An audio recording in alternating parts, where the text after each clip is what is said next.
Hey everyone, welcome back. It's great to see you again today.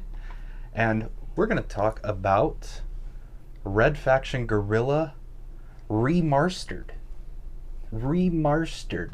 That is just a crazy title when I say it out loud.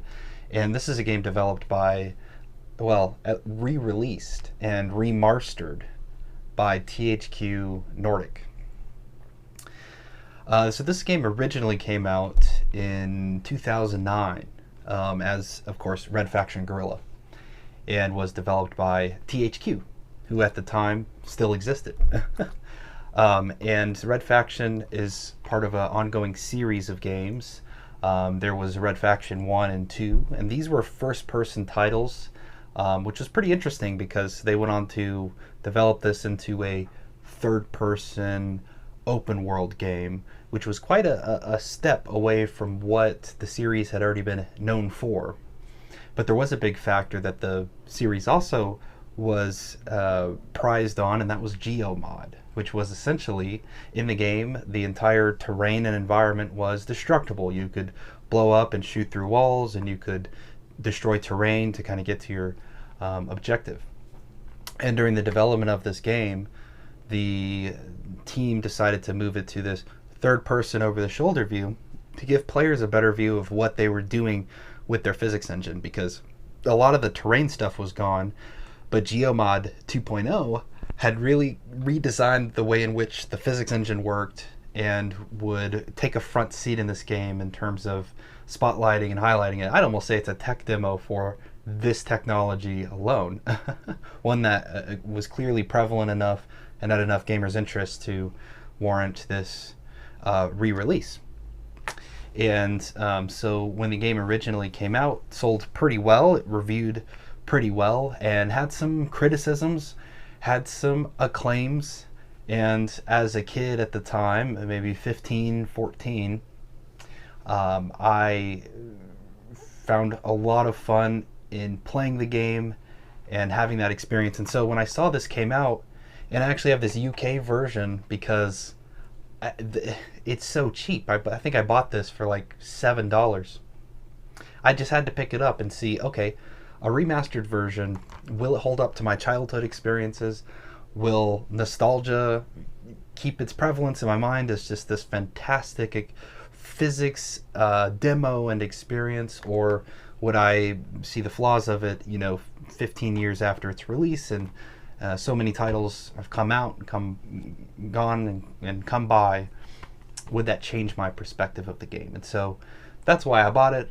Ultimately wanted to talk about it because at the time when it did come out, I was very hyped for it and looking forward to the experience. So all to say, as you've seen the box already, pretty standard. Same with the insides. For a modern title, you have the disc. You have a bunch of warnings on the cover art label on the inside, but that's it. No manual, nothing fancy.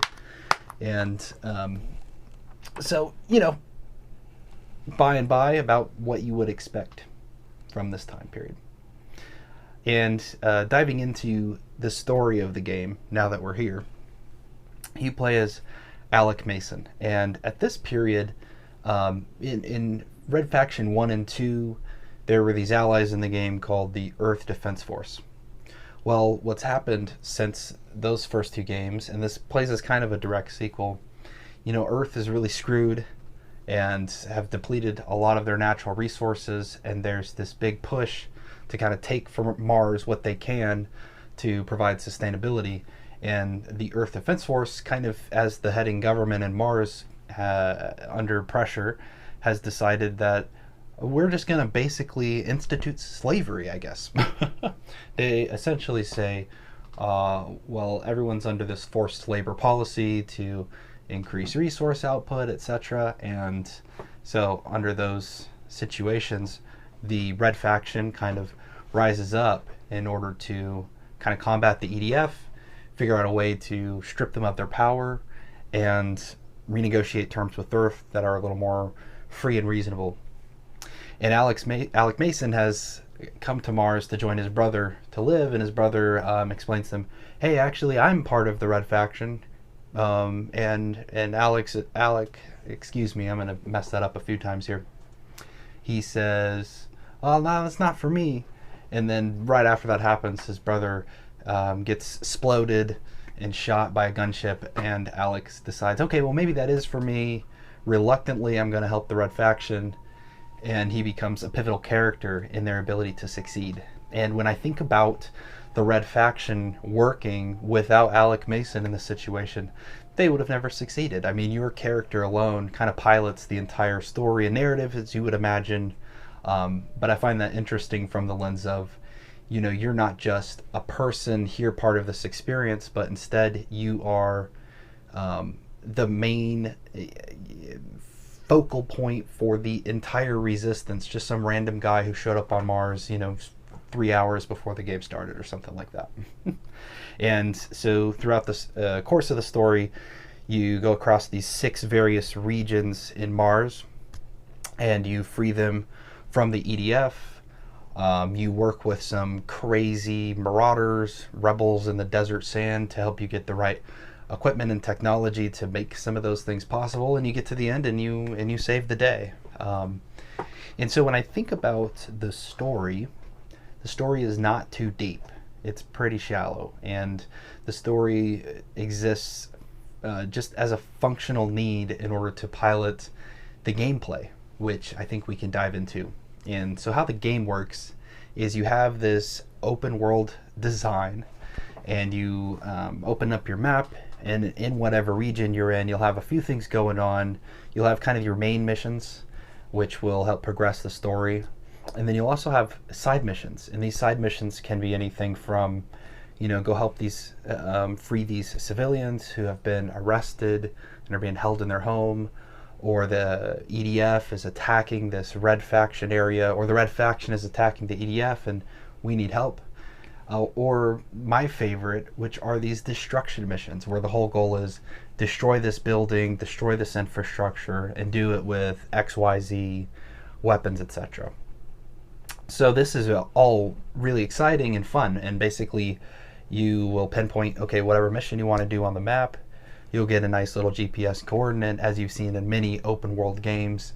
You'll drive there, you'll complete the mission, and in that process, 2 things are going to happen. You're going to get salvage, and salvage is going to help you buy new equipment and weapons and explosives, which are really cool. You can get a jetpack to help you fly around. In the Remarstered version, there's a series of backpacks which were only available for the multiplayer initially, now included in the single player game, that will let you blow up buildings or run faster or be invisible, and these kind of help build out the gameplay. But otherwise, there's a lot of fun things you get. You get remote charges, so you can plant them on buildings and blow them up. One of my favorites is later you'll get a thermobaric rocket, I think is what they call it. It makes a massive explosion which just obliterates structures. Or the nano rifle, which just melts material. And so there's so many cool weapons and things to have fun with while playing these side quests that I think it gets a lot of mileage there. Though when I think about the game design from a mission perspective, the side missions become very generic, and you'll find that you're doing the same exact thing region per region per region. And the main missions are either way too easy or kind of functionally broken, and we'll talk a little bit about that. But ultimately, when you finish these objectives, you get the salvage, of course, and then also you increase the morale of people, and you decrease the amount of control the EDF has on a territory. So when you're out and about fighting the EDF, more morale means more citizens might jump in to help you fight. And less EDF control means the less that you see them in a particular region. So bring all 3 of these things together, and that's kind of what you get out of doing the missions, etc. But to jump back to the mission design and kind of the gameplay itself, GeoMod 2.0 drives this experience. And all of this, you get a lot of freedom on how you tackle missions. I'll give you a great example. There's one later on where there's some scientists that you have to track down and eliminate. And in my game, they ran into a big kind of skyscraper building. And so instead of me saying, okay, I'm going to chase them up the structure and shoot them, I took charges and just started blowing up the building until, drywall and staircases and stuff are collapsing and falling to the ground, along with these scientists. I wasn't going to chase them around a skyscraper, so instead I'll just bring them to me. And so I think it's really cool how the game kind of gives you that freedom of choice to act. And also I think the developers have designed these missions with the idea in mind that, hey, most players are going to take all these explosives available to them and just go crazy and blow stuff up. And that's exactly how I played the game. But since you have this physics engine kind of driving everything, on the alternative what you get is some wacky things going on with the arcade style of delivery. So driving is a great example. There is a series of time trial races you can do to kind of get from point A to point B that will award you salvage, etc. And these become increasingly difficult because of the fact that the vehicles you have to get are either fast or not very well at being controlled. And a big part of that is the terrain on Mars is so incredibly bumpy. But you have this floaty physics engine by which everything's been designed. So when you're trying to drive the vehicle, you'll be constantly all over the road, and if your front wheels come up, which they turn, making contact with the land is very important for you to be able to turn right in a physics-based environment. And so with all the bumpiness, and then your tires are constantly up, you'll find yourself not having this experience where you can smoothly drive from point A to B. Instead, you're stopping your car, you're making sure that you're not going to ram into a wall or fly off a cliff. And that was an experience that I felt, even as somebody who has a significant amount of control over the experience, to be kind of hard to just enjoy the game for its merits of let's go point A to point B and do these missions. And so I found that to be kind of wonky at times and a little interesting. So that's a big core of how the game functions. You'll do that over and over again. You'll set a point on your map. You'll bounce all over the road trying to get there. You'll complete the objective and probably blow up a lot of stuff along the way, and then go buy equipment and whatever you want to do to kind of wrap that experience up.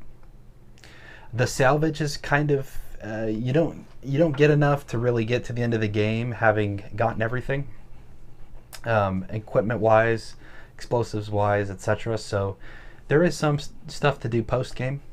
One thing that I did experience is that as you move from region to region, if you complete the primary liberation missions and main missions to move you to the next one, a lot of the side content that's available at the time will disappear. And so that means it's a lot more difficult to go back and kind of enjoy those activities after you've completed an area. So I found that to be kind of frustrating sometimes from the lens of, well, hey, maybe I just wanted to do more, or maybe I wanted to advance myself through the story missions to get somewhere or to unlock the better equipment, and then I'd go back and I'd do a lot of these items. But instead they get locked behind the progression wall, which makes sense, I guess, from the lens of, the Red Faction's gone. How are they going to still hold up hostages if they don't exist in a region? So I get that. But it does kind of suck from a gameplay perspective. And I've read, and maybe this is the case, I didn't confirm 100%, but you can go back and a lot of that stuff unlocks at the end. But it kind of sucks that you have to wait until the very end if you skip some things to go back and have that experience. And then there's some things for completionists where the missions are random. So you might get a call and it said, hey, the EDF is attacking us at XYZ coordinate, or there's a convoy coming through this area, we need you to blow it up.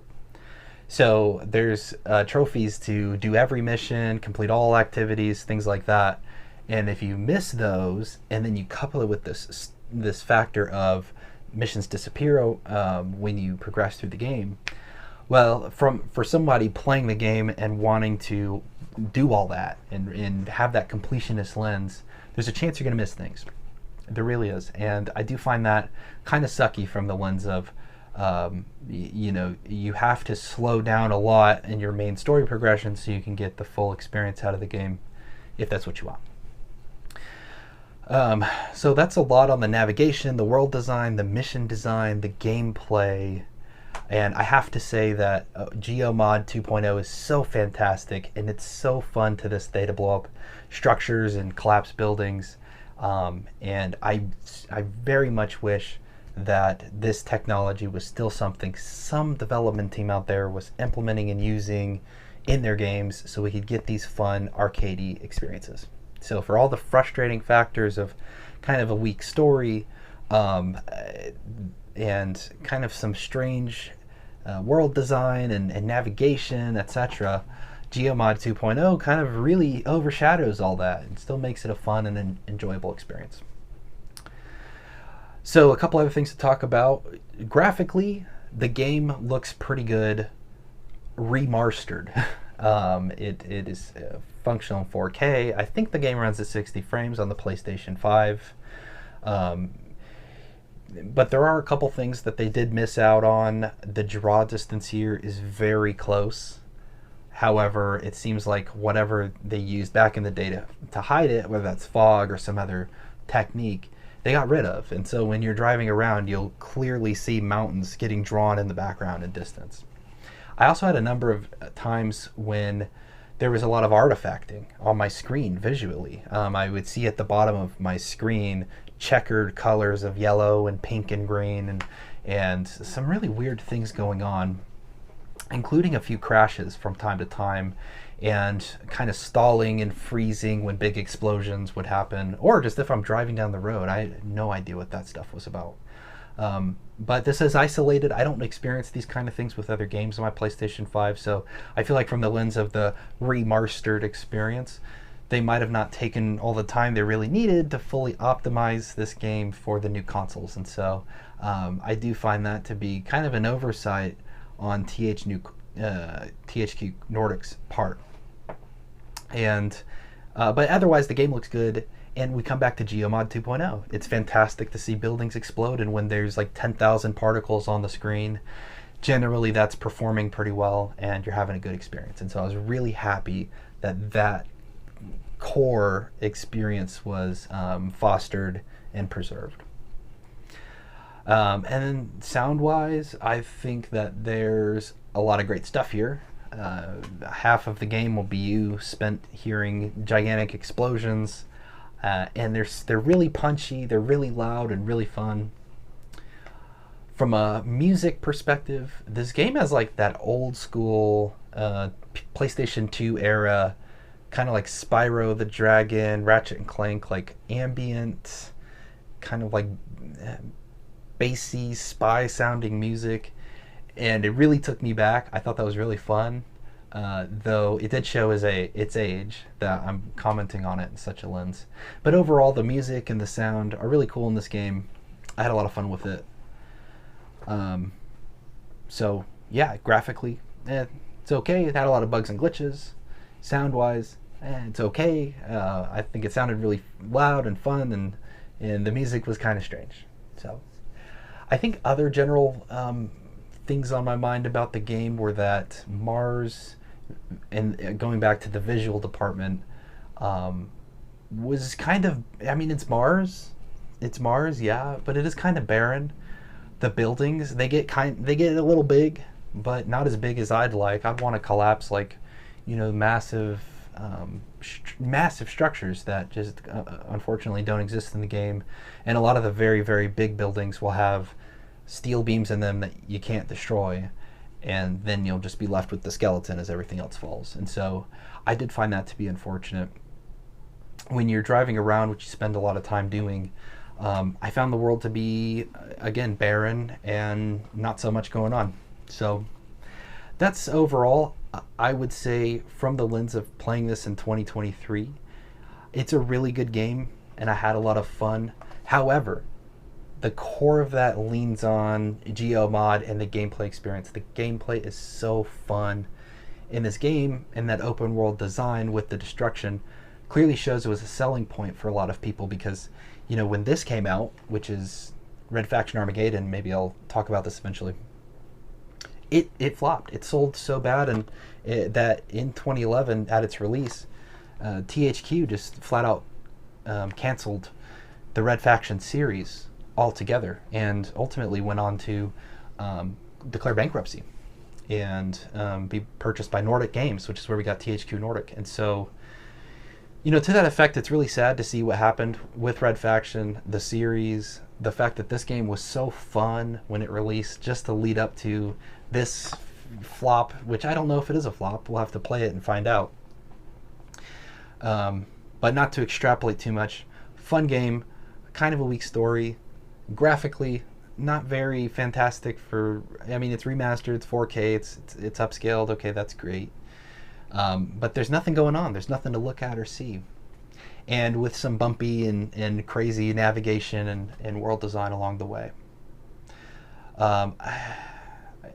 It's fine. And I didn't even cover some other factors, such as the presence of the EDF and the fact that if you're in the woods by yourself and a tree falls, somehow the EDF has 60 soldiers who pop up right next to you and start shooting at you.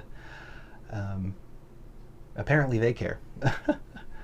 But it's fine. I think it's worth checking out, especially at the price point. If you get it under $10, it's a fantastic experience and game, and I think you should. So overall, have you played Red Faction Guerilla? I'd love to know your thoughts about the game. If you liked the video, please like the video, and would love for you to stick around if you want to subscribe and talk about some other games with me along the way. Until then, great seeing all of you, and hope you have a great rest of your day. Till next time.